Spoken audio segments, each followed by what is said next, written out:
You are watching this because you are exhausted. Exhausted by the endless cycle of chasing, adapting, and bleeding out your energy for people who barely notice. You think the answer is to pull away. It isn't.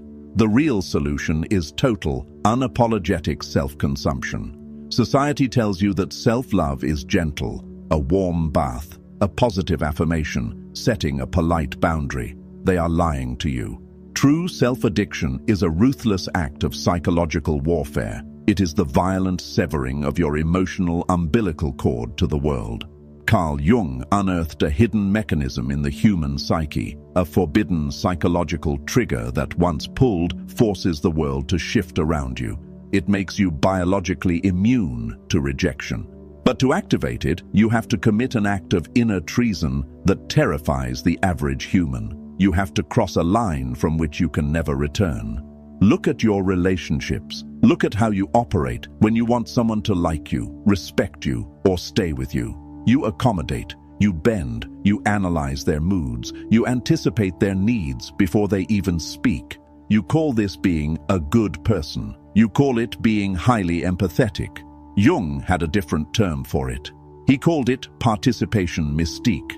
It is a state of psychological fusion, a primitive state of mind where you do not know where you end and the other person begins. You are entangled. You believe that by pouring your psychic energy into someone else, you are securing your place in their life. You are not a martyr. You are a merchant. You are trading your life force for scraps of validation. And people can smell it. They do not respect it. They consume it, and then they despise you for offering it so cheaply. When you are not addicted to yourself, you become a psychological parasite. You attach your emotional baseline to an external host. If they text back, you are happy.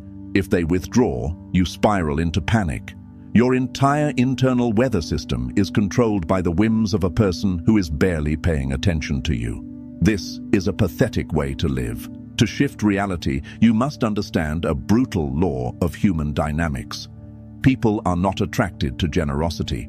They are attracted to gravity. Gravity requires mass. It requires density. When you are constantly reaching outward, trying to fix others, trying to please others, your energy is dispersed. You are a vapor. You have no weight. You can be blown away by a single critical comment. The people who control the world, the ones who command respect simply by walking into a room, do not reach outward. They have collapsed inward. They have developed an intense, heavy, undeniable psychological density. They are so deeply rooted in their own existence, so utterly consumed by their own internal processes, that they pull people into their orbit. You want to stop being ignored. Stop projecting your energy outward. You must become fiercely, obsessively protective of your attention. Your attention is the currency of your soul. Every time you obsess over what someone else is thinking about you, you are handing them your wallet. Stop funding their ego. Imagine treating your own mind with the desperate obsession you usually reserve for a romantic interest who is pulling away. Imagine waking up and immediately checking in on your own psychological state instead of checking your phone for a message. Imagine analyzing your own dreams, your own fears, and your own ambitions with the forensic intensity you use to analyze someone else's mixed signals. When you direct that massive, terrifying beam of obsession back onto yourself, the host star ignites. People feel the shift instantly. They sense that you are no longer feeding on them. You are feeding on yourself. You become a self-sustaining psychological ecosystem. And paradoxically, the moment you stop needing them to survive, they become desperately curious about how you are surviving so well without them. But how do you build this massive psychological density? You cannot build it using the sanitized, acceptable version of yourself. You cannot build it with the fake smile and the perfect resume. Gravity requires heavy materials. You have to use the parts of yourself that you have locked in the basement. To become addicted to yourself, you cannot just love the light. Everyone loves their light. Everyone loves the parts of themselves that are charming, successful, and kind. That is easy, but the light has no weight. Jung taught that the true power of the human psyche is buried in the shadow. The shadow is everything you refuse to acknowledge about yourself. Your selfishness, your capacity for manipulation, your suppressed rage, your ugly animalistic greed, your perverse desires. From childhood, you were taught to amputate these parts, to hide them, to push them down so that society would accept you. But Jung discovered a terrifying secret. When you cut off your shadow, you do not destroy it. You just give it autonomy. It operates behind your back, driving your self-sabotage, fueling your anxiety, and making you project your inner demons onto other people. To become untouchable, you must do what Jung did. You must face the monster and invite it to dinner. In 1913, Jung went through a period of intense psychological fragmentation. He was hearing voices. He was seeing visions of apocalyptic blood. Most men would have checked themselves into an asylum. Jung did the opposite. He locked the door of his study, sat at his desk, and initiated a direct, conscious conversation with his own madness. He wrote it all down. This became his legendary, deeply guarded Red Book. He met figures in his mind. He spoke to them. He analyzed them. He didn't run from his darkness. He became utterly fascinated by it. This is the core of becoming addicted to yourself. Fascination. You must develop a clinical, obsessive fascination with your own ugliest traits. When you feel intense jealousy because a peer succeeded, do not suppress it. Do not tell yourself, I am a good person. I shouldn't feel this way. That is weakness. Instead, trap the jealousy. Pin it to the wall of your mind under a microscope. Look at it. Ask it where it comes from. Trace it back to its root. When you feel the urge to manipulate a situation, watch yourself do it. Study the mechanics of your own deceit. This sounds perverse. It is. It is psychological alchemy. Robert A. Johnson, a renowned Jungian analyst, noted that the shadow contains pure, unrefined gold. Your rawest power, your deepest creativity, and your most unshakable boundaries are trapped inside the beast you are trying to hide. When you stop running from your shadow and start studying it, you take its power. You realize that your capacity for cruelty is exactly what allows you to set a boundary that cannot be crossed. Your selfishness is exactly what protects your time. Your arrogance is the shield that deflects the unfair judgments of the crowd. When you integrate the shadow, you become whole. And a whole human being is a terrifying thing to manipulate. Think about it. How do manipulative people control you? They use shame. They threaten to expose a flaw. They imply that you are selfish or crazy or bad. But what happens if you already know you are capable of being bad? What happens if you have already shaken hands with your own inner psychopath? You become immune to emotional blackmail. Someone says, "You are being selfish." You look at them, completely unbothered, and reply, "I know." The game ends. Their weapon shatters against your psychological density. You cannot shame a person who has already explored the darkest corners of their own soul and decided to own them. You stop needing the world to validate you as a good person because you have accepted that you are a complex, dangerous, fully realized entity. You are no longer performing for the audience. You are watching your own movie, completely enthralled by the plot. But once you stop running from the monster, what do you feed it? You feed it the exact energy you have been wasting on the external world. We return to the concept of libido.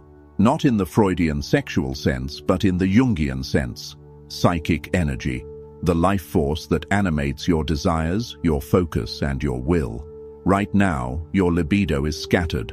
It is hooked into a dozen different external objects. It is hooked into the job you hate, the ex who left you, the friends who drain you, and the societal expectations you are failing to meet. You are bleeding out from 1,000 tiny cuts. Jung outlined a process necessary for profound psychological rebirth. He called it libido retraction. You must systematically hunt down every external thing that is holding your psychic energy and violently pull the hook out. You must reel that energy back into your own chest. This is not a passive act of withdrawing. This is an active, aggressive reclamation of your property. When someone insults you and you spend 3 days obsessing over what they said, they have stolen your libido. They are living rent-free in your mind, burning your fuel to power their memory. Retraction means you notice the obsession and you forcefully snap the tether.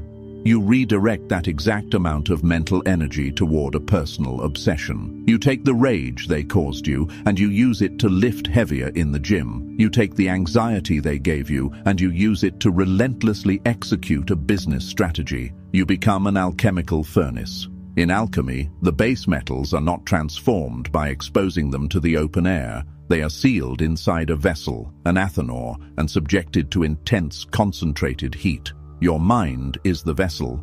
You must seal it. Stop leaking your plans to people who secretly want you to fail. Stop complaining about your miseries to people who are entertained by your tragedy. Stop seeking advice from people whose lives are a disaster. Close the valves. When you stop venting, when you stop seeking external comfort, the internal pressure builds. The psychic heat rises. This heat is uncomfortable. It will feel like anxiety. It will feel like isolation. You will have a desperate urge to reach out, to text someone, to numb the tension with cheap dopamine. Do not open the valve. Let it burn. This heat is exactly what melts down your weak, fragmented ego and forges a solid, unshakable self. As you pull your libido back from the world, a strange phenomenon occurs. You become incredibly sharp. Your memory improves. Your physical energy spikes, because for the first time in your life, you are operating on 100% of your own battery power instead of running cables to every emotional vampire in your zip code. You wake up and your first thought is not about who hasn't messaged you. Your first thought is a ruthless calculation of how you will advance your own psychological and material empire today. You start to view external events as mere data. A project fails. Data. A relationship ends. Data. The economy shifts. Data. You process the data, you adapt the strategy, and you keep moving. You are no longer devastated by the world because you are no longer entangled with it. You are a sovereign state, and this is when the shift happens. This is the paradox of Carl Jung's individuation process. When you finally stop chasing the world, when you finally become utterly, ruthlessly addicted to the exploration and expansion of your own mind, the world turns around and starts chasing you. People are starved for authenticity. They are surrounded by hollow, desperate individuals begging for attention. When you step into a room, entirely self-contained, radiating the heavy gravity of someone who has mastered their own shadows and hoarded their own psychic energy, you become a magnet. They will want to know your secret. They will want to be close to the heat of your furnace. They will offer you opportunities, affection, and loyalty, hoping to get a piece of whatever it is you have built inside yourself. But you will look at them, entirely calm, and you will realize a profound truth. You don't need them anymore. You think it is easy to cut the cord. You think walking away from external validation is just a matter of deciding to be independent. It is a slaughter. It is the deliberate destruction of your own safety net. To truly understand the cost of this psychological sovereignty, you must look at the man who mapped this territory. Carl Jung did not discover the process of individuation by reading about it. He discovered it by setting his own life on fire. In the early 1900s, Jung was the golden boy of the psychoanalytic world. He was the chosen heir to Sigmund Freud. Freud, the undisputed king of the discipline, looked at Jung and saw his successor. Jung had everything a young, ambitious mind could crave. The absolute approval of his idol, a guaranteed legacy, prestige, and the safety of the psychoanalytic establishment. He was at the center of the universe. But there was a catch. Freud demanded absolute ideological obedience. To keep the crown, Jung had to suppress his own expanding theories. He had to amputate his own psychological discoveries to fit into Freud's rigid box. Jung faced the ultimate human dilemma. The same dilemma you face every single day. Do you choose the warmth of the herd and the approval of the father figure, or do you choose the terrifying, freezing reality of your own mind? In 1913, Jung made the cut. He published his dissenting ideas. He shattered the relationship. The fallout was apocalyptic for him. Freud excommunicated him. His colleagues turned their backs. The establishment labeled him a mystic and a traitor. Jung was entirely, brutally isolated. He lost his professional world, his friends, and his mentor in one violently swift stroke.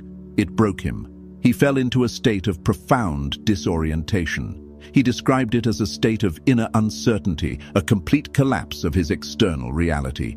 But this collapse was exactly the required catalyst. Because he had no one left to look up to, he was forced to look down into himself. This was the period where he retreated to his study, opened the Red Book, and engaged in direct, unfiltered dialogue with his own unconscious. By severing his deepest attachment to external validation, he forced his psychic energy to collapse inward. He stopped being Freud's disciple and became Jung. You have a Freud in your life right now. It might be a person, a toxic partner you are terrified to lose, a friend group that constantly belittles your ambition but provides you with weekend entertainment, a career path you hate but keeps your parents proud, a societal expectation that dictates how you should behave, what you should believe, and who you should be. You are clinging to it because it provides the illusion of structure. You must take the knife and cut it.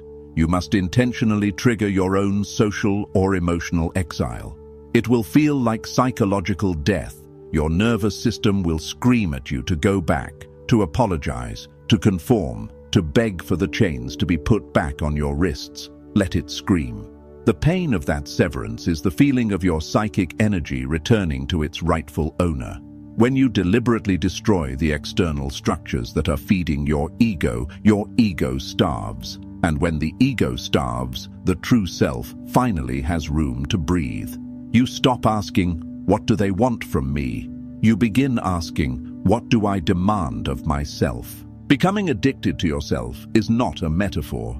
It is a literal hijacking of your neurochemistry.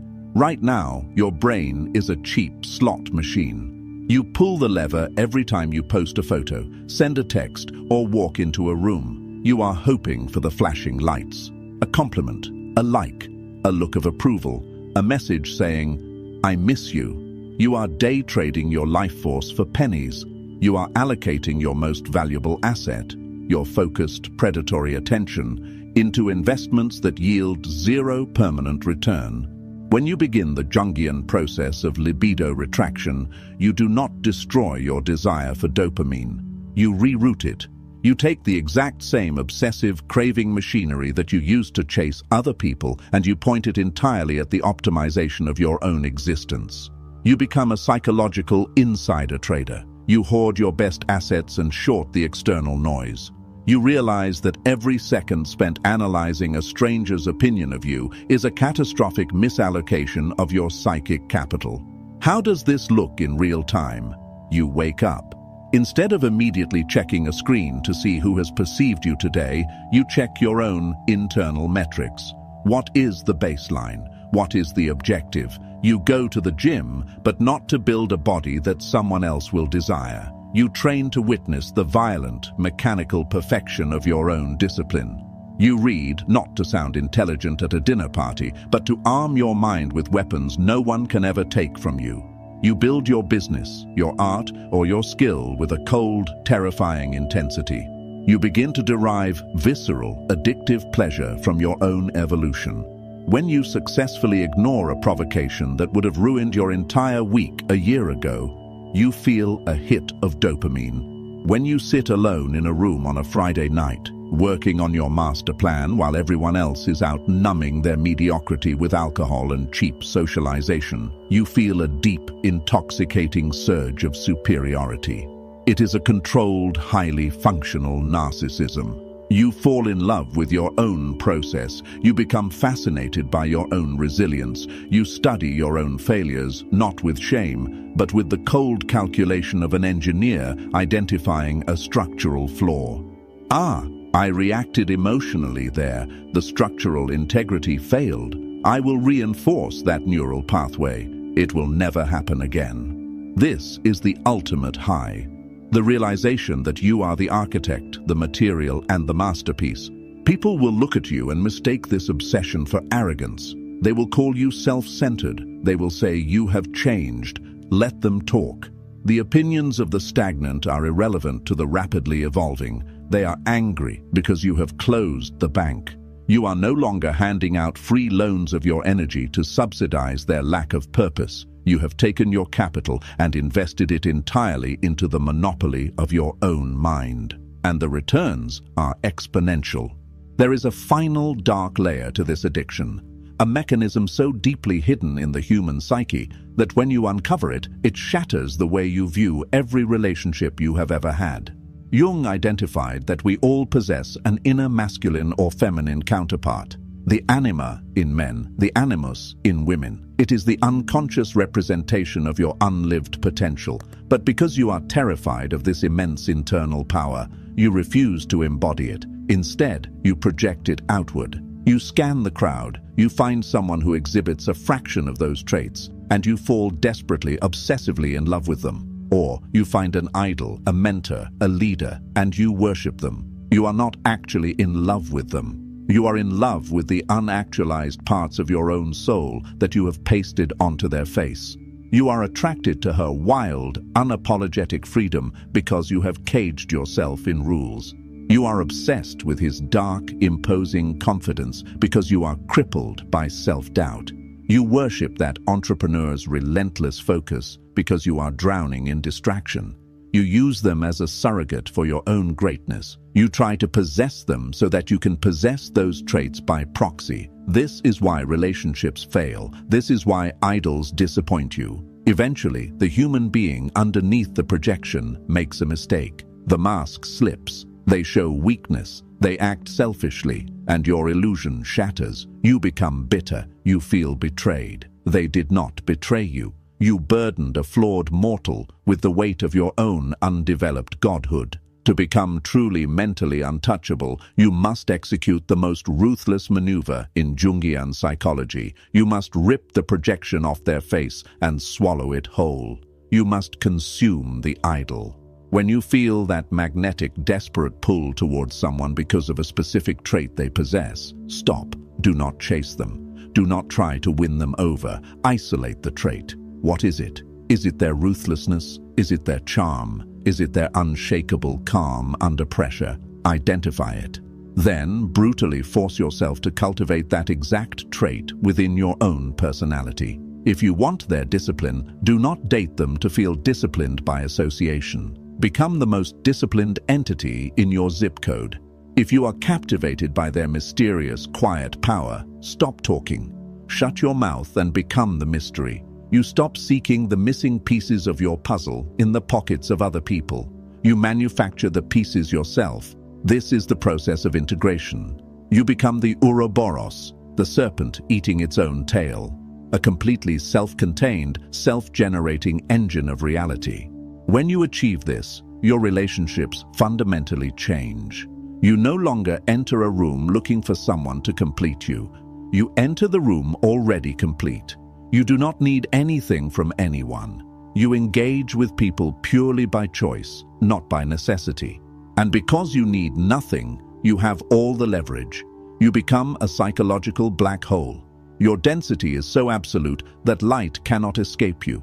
People will be inexplicably drawn to you. They will try to project their unlived potential onto you. They will see you as the savior, the rebel, the stoic, the master. You will watch them do it. You will recognize the mechanics, and you will remain entirely unfazed because you know the truth. You are not their savior. You are simply a mirror, reflecting the heavy, terrifying reality of a human being who has stopped outsourcing their existence and finally taken the throne of their own mind. The moment you become addicted to yourself, reality warps. It is not magic. It is the mechanics of human perception. When you remove your attention from the world suddenly starves for your attention. The people who ignored you will start watching your moves. The systems that rejected you will try to recruit you. The individuals who used you will suddenly find themselves intimidated by your silence. They will sense the shift. They will feel the withdrawal of your participation. They will realize, with a sudden sinking dread, that they no longer have any collateral to hold against you. You do not care if they leave. You do not care if they stay. You are too busy building the empire in your head to care about the politics of the peasants. You have traded the exhausting, hollow pursuit of being liked for the cold, unshakable reality of being feared, respected, and entirely free. You have survived the therapeutic darkness. You have faced the monster, consumed the projection, and emerged as the architect. But as you stand in the center of your newly forged isolation, a question will rise from the depths of your integrated shadow. If you are now capable of observing the entire world as a psychological game, if you can read their projections, anticipate their betrayals, and manipulate the gravity of any room, what happens when you realize that the most dangerous opponent you will ever face is the version of yourself you haven't met yet? If this opened your eyes, understand this is only what I can show publicly. There are videos I cannot upload for everyone. There are aspects of dark psychology that I simply cannot discuss publicly on YouTube without being censored or demonetized. The algorithm suppresses the most powerful information. Those exist behind the join button. If you're still here, you're not like the others. Subscribe if you haven't. But if you want what's hidden, click the join button and step into the architect level. You will unlock exclusive, uncensored videos that dive into the deepest parts of the human psyche. Most won't. That's the point.